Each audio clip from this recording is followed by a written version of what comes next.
Okay, now, to understand the first part of Genesis, I'm going to turn, strangely enough, to something that's actually part of the New Testament, and this is a central element of Christianity.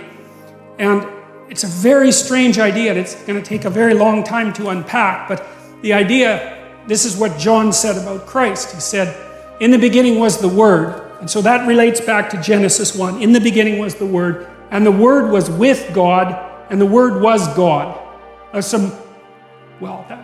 Three sentences like that take a lot of unpacking because, well, none of that seems to make any sense whatsoever, really, right? In the beginning was the Word, and the Word was both with God, and the Word was God. So the first question might be, what in the world does that mean? In the beginning was the Word. That's the Logos, actually. And the Logos is embodied in the figure of Christ. So there's this idea in John that whatever Christ is, the Son of God, is not only instantiated in history, say at a particular time and place as a carpenter in some backwoods part of the world, but also something eternal that exists up outside of time and space that was there right at the beginning. And as far as I can tell, what that Logos represents is something like modern people. It's something like what modern people refer to when they talk about consciousness. It's something like that. It's more than that. It's like consciousness and its capacity to be aware and its capacity to communicate. It's something like that. And there's an idea underneath that, which is that being, especially from a phenomenological perspective, so the being that is experience cannot exist without consciousness. It's like consciousness shines a light on things to bring it into being. Because without consciousness, what is there? No one experiences anything. It's like, is there anything when no one experiences anything? That's the question. And the answer that this book is presenting is that, no, you have to think about consciousness as a constituent element of reality. It's something that's necessary for reality itself to exist. Now, of course, it depends on what you mean by reality. But the reality that's being referred to here, I told you already, is this strange amalgam of the subjective experience and the world. But the question is deeper than that too, because it is by no means obvious what there is if there's no one to experience it. I mean, the whole notion of time itself seems to collapse, at least in terms of something like felt duration, and the notion of size disappears essentially because there's nothing to scale it, and the causality seems to vanish. And so And we don't understand consciousness, not in the least. We don't understand what it is that is in us that gives illumination to being. And what happens in the Old Testament, at least in part, is that consciousness is associated with the divine. Now you think, well, is that a reasonable proposition? And that's a very complicated question, but at least we might note that there's something to the claim, because there is a miracle of experience and existence that's dependent on consciousness. I mean, people try to explain it away constantly, but it doesn't seem to work very well. And here's something else to think about. I think that's really worth thinking about. People do not like it when you treat them like they're not conscious, right? They react very badly to that.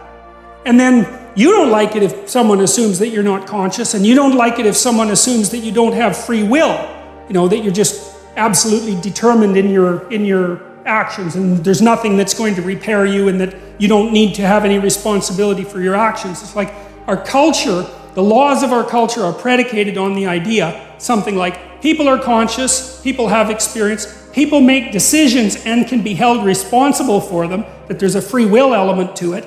And you can debate all that philosophically, and fine, but the point is that that is how we act, and that is the idea that our legal system is predicated on. And there's something deep about it because,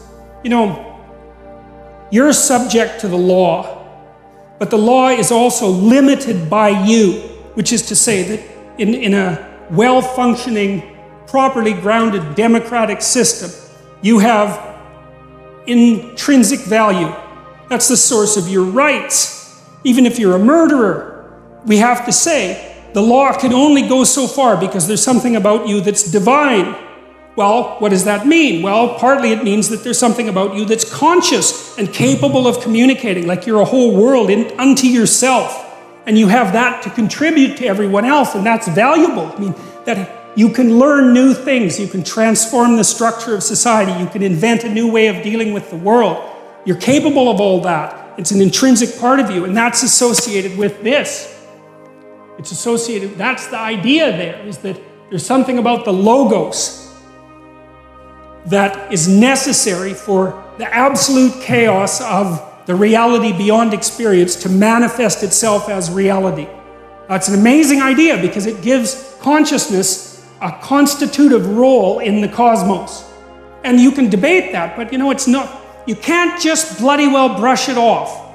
Because first of all, we are the most complicated things there are that we know of by a massive amount. We're so complicated that it's unbelievable. And so, there's a lot of cosmos out there, but there's a lot of cosmos in here too. And which one is greater is by no means obvious unless you use something trivial like relative size, which, really isn't a very sophisticated approach. And whatever it is that is you has this capacity to experience reality and to transform it, which is a very strange thing. You can conceptualize a future in your imagination, and then you can work and make that manifest. You participate in the process of creation. That's one way of thinking about it.